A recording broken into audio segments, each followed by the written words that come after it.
I think I'm still in shock that they asked me to come and sing here.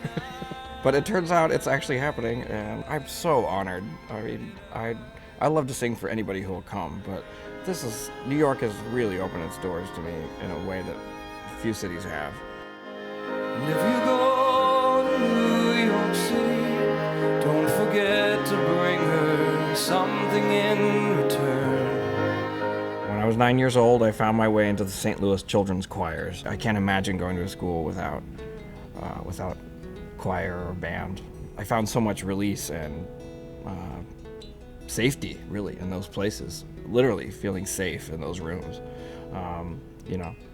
I found the courage to come out to my dad through my high school choir teacher, who said, I can tell you're going through something really intense, and I feel like your dad needs to be here. And she called him, and he came to school, and I sat there in my choir teacher's office and, told him the scariest thing I could imagine.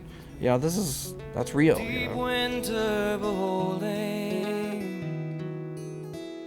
with these brothers will tell them, come the spring. I decided I wanted to go to college and study voice. My teacher, Paul Crabb, he said, you have this high falsetto that seems to be, you really like singing up there. Did you know that you could do that for a living? And he said, well, there's this group coming through town called Chanticleer, and half of the guys sing in their high voice, and maybe you should go sing for them. And a couple years later, I was in the group. We toured full time, we made 7 albums together. But I guess after 5 years, I thought, I could see myself staying here, or I could try to do what I always thought might be possible, is to try to write songs and sing them for a living. So I gave my notice and maxed out my credit cards and bought a computer, and within about a year and a half, I had my first record.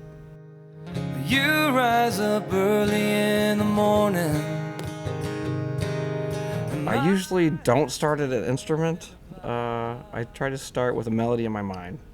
And melodies, I love melodies, and I just think they're the most important thing of the song. And so if you can get an idea going in your mind, then I try not to mess up the melody by finding the wrong chord. So I try to walk into it with an instrument.